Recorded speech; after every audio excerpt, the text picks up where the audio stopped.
Bem, pessoal, vamos de BTC no fim de tarde dessa terça-feira, 14 de março. Agora na Espanha, 19 horas e 17 minutos. No Brasil, 15 e 17 da tarde.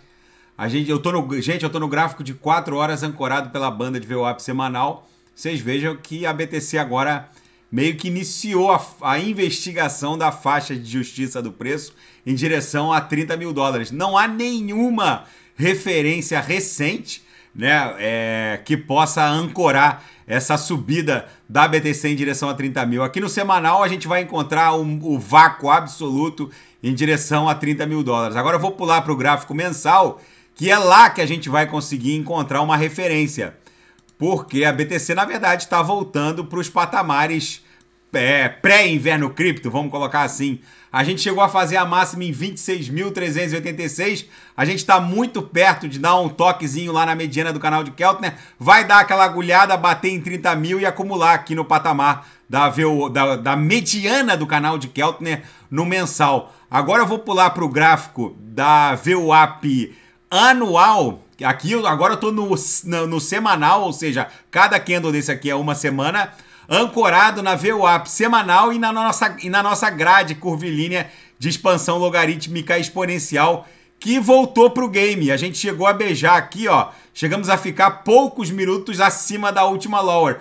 Essa grade só foi desafiada 2 vezes, uma no evento pandêmico e outra nessa mudança brutal de postura do Fed com relação a esse viés ultra hawkish, que ele acabou externando isso desde do início dessa guerra russo-ucraniana, há 12 meses atrás, 11, 12 meses atrás, repetiu isso nesse discurso ridículo que ele fez há poucos dias perante o Comitê de Políticas Financeiras e Macroeconômicas do Senado, o Comitê Financeiro do Senado, repetiu que iria enxugar o balanço patrimonial do Fed, repetiu que iria continuar subindo as taxas de juros, mas a realidade impôs a quebra do Silicon Valley Bank e ameaçou criar um risco sistêmico. E a realidade, como ela é sempre muito mais interessante que a mais insanas das imaginações, acontece que agora o Banco Central americano vai ter que pausar a subida dos juros porque alguns setores da economia estão pressionados. E com isso a BTC avança. Agora eu vou pular para o gráfico diário ancorado na nuvem de Shimoku no canal de Keltner. Gente, eu reportei aqui, desde esse primeiro Morobuzu, que a principal característica de um Morobuzu, que são esses candles com corpos reais mais extensos, é que eles sempre trazem os irmãozinhos. Aqui, ó, trouxe os irmãozinhos para baixo e vai trazer os irmãozinhos também para cima. Então é para lá que a gente está indo, para 30 mil dólares. E o final dessa sequência de Morobuzus sempre traz uma agulhada.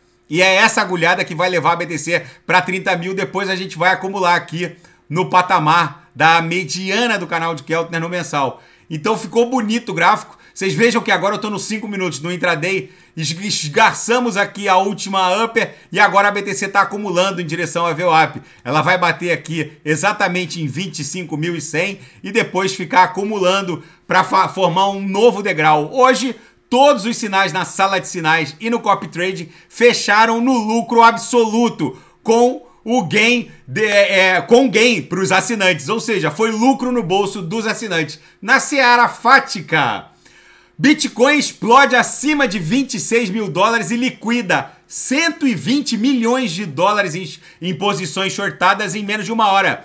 Foi uma das maiores liquidações em menos de 1 hora. Já no total já é quase 1 bilhão de dólares de shortados liquidados. É o dinheiro dos shortados, gente, que vai levar a BTC para 30 mil dólares. A primeira arrancada nada mais é do que a liquidação em série dos shortados. Essas agulhadas, esses lampejos da BTC em direção a 26 e pouco, chegamos a bater 26.386, nada mais é do que operações shortadas sendo encerradas, porque no mercado de futuros é preciso recomprar para poder zerar as posições dos shortados. É para lá que a gente está indo, em direção a 30 mil, numa arrancada inicial, graças ao dinheiro dos shortados. E alguns analistas já estão se dando conta de que a BTC foi criada justamente para momentos como esse, de uma crise sistêmica, uma crise de confiança. Em meio à crise bancária do subprime de 2008, foi criado o código-fonte da BTC em outubro de 2008 e o primeiro bloco minerado em janeiro de 2009. A maioria dos donos de startups, principalmente os que tinham depósitos no Silicon Valley Bank, está se perguntando se para possuir dólares americanos antes do lançamento da CBDC, que vai ser o dólar digital, onde os dólares vão transitar pela blockchain do Banco Central norte-americano, exatamente como o real digital, que vai transitar pela blockchain do Banco Central do Brasil, e o public address de vocês no Brasil vai ser o CPF ou o CNPJ de vocês, e nos Estados Unidos provavelmente vai ser o número do Social Security. Até o lançamento das CBDCs, os americanos perceberam que até lá, até a existência, o lançamento das CBDCs, para se possuir dólares norte-americanos, é preciso confiar num terceiro, é preciso confiar numa instituição bancária. Só que, em pleno ano de 2023, com toda essa brutal tecnologia, será que ainda é necessário fazer um escrutínio, ter dor de cabeça para escolher uma instituição bancária que não vai amanhecer fechada e quebrada? É essa bizarrice que está colocando muita pulga atrás de muita orelha, e muitos donos de startups estão começando a olhar para o mundo cripto de uma forma mais friendly. Inclusive, já tem startups que nem eram do mundo cripto fazendo uso da criptografia simplesmente para fugir do sistema bancário, que não parece ser confiável. E o dólar Tether, o USDT, foi o maior beneficiado com o crash e o caos do USDC. O USDC que despegou, mas agora repegou, né? Já está praticamente $1. Reportou que tinha 3,3 bilhões de dólares em posições empacadas no Silicon Valley Bank, mas até que o governo, os reguladores norte-americanos resolvessem garantir os saques, muita gente começou a fazer a conversão. Eles não conseguiram manter o PEG, porque boa parte dos recursos estavam no Silicon Valley Bank, mas agora a situação vai normalizando. Mas o market cap da USDC não voltou ao que era antes. Eles tiveram que converter muita coisa em dólar. Os usuários sacaram e não estão retornando para o USDC, mas sim para o USDT, que foi a maior beneficiada. A BUSD está com essas investigações contra ela e a Paxos, que são as duas emissoras, a Binance e a Paxos, e acabou que não pôde emitir BUSD para poder fazer frente à demanda, em razão da fuga da USDC.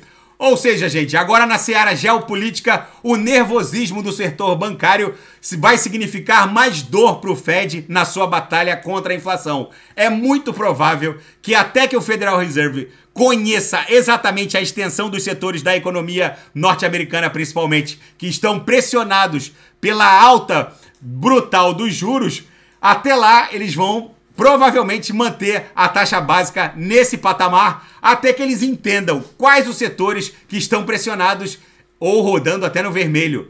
E o novo CEO do Silicon Valley Bank, nomeado pelos reguladores, pede que os clientes os ajudem a construir uma nova base de depósito. Não é isso que está acontecendo. Está todo mundo sacando a grana e colocando em bancos gigantescos, como Wells Fargo, Bank of America, Goldman Sachs, porque ninguém mais confia em banco regional. Isso está causando um outro problema para o Fed.